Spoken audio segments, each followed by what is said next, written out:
এইটা ব্যবহার করা হয় আপনার বাড়ির মেয়েটাকে ফাঁসিয়ে বিয়ে করার জন্য, লাভ জিহাদের জন্য ব্যবহার করা হয়। নমস্কার, জয় গোমাতা, জয় শ্রীরাম।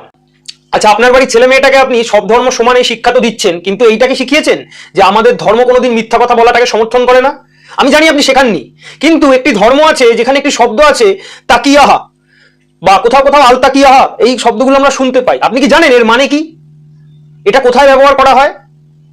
এইটা ব্যবহার করা হয় আপনার বাড়ির মেয়েটাকে ফাঁসিয়ে বিয়ে করার জন্য, লাভ জিহাদের জন্য ব্যবহার করা হয়। এটা আপনার বাড়ির হিন্দু মেয়েটাকে বিয়ে করে 8-10টা বাচ্চা জন্ম দিয়ে ওদের ধর্মে লোক বাড়ানোর জন্য এটাকে ব্যবহার করা হয়।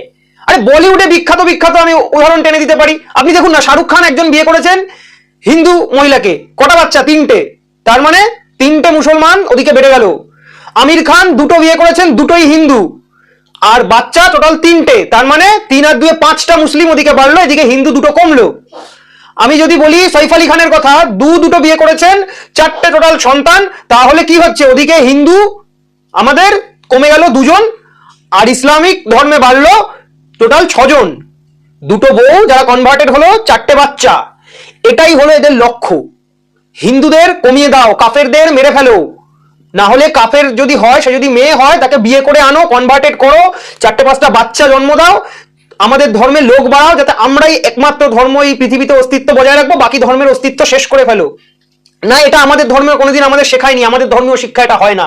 আমাদের ধর্ম আমাদের যথেষ্ট ছাড় দেয়। আমাদের ধর্ম আমাদের প্যান্ট খুলে চেক করতে হয় না যে কাটাকাটি হয়েছে কি নেই, এই শিক্ষা আমাদের ধর্ম আমাদের দেয় না। আমাদের ধর্ম শেখায়নি 7 সকালবেলা চিৎকার করে মোড়ক ওঠার আগে উঠে লোকের ঘুম ভাঙাও।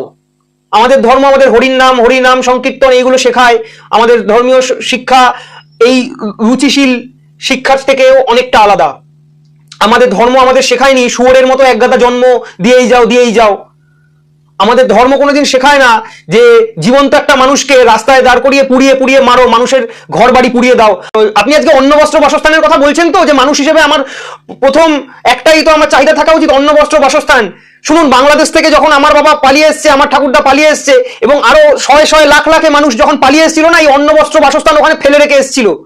অন্ন বস্ত্র বাসস্থানের আপনি লজিক দেখাচ্ছেন আমাকে যে আমাদের অন্ন বস্ত্র বাসস্থানের জন্য আমরা লড়বো, আমরা কেন ধর্মে ভেদাভেদ করবো? আরে নিজের ধর্মটাকে যদি না বাঁচান, আপনার বাড়িটা তো জ্বালিয়ে দেবে, কোথায় যাবে বাসস্থান? আপনার মুখের খাবারটা তো কেড়ে খাবে, কি খাবেন? কোথায় থাকবে অন্ন? আর বস্ত্র যদি না লাভ জিহাদের কবলে পা দিয়েছে আপনার বাড়ির মেয়েটা, আপনার বাড়ির বউটা, তাহলে তাদেরকে তো গা থেকে বস্ত্র টেনে ধর্ষণ করে নেওয়া হবে। সেটাই তো আমরা দেখতে পাচ্ছি চারপাশে। তাহলে বস্ত্রের দাবি তুলছেন? ধর্মটাকে বাঁচান না, তাহলে তো সবটাই বাঁচবে। একটু ভেবে দেখবেন আমার কথাটা।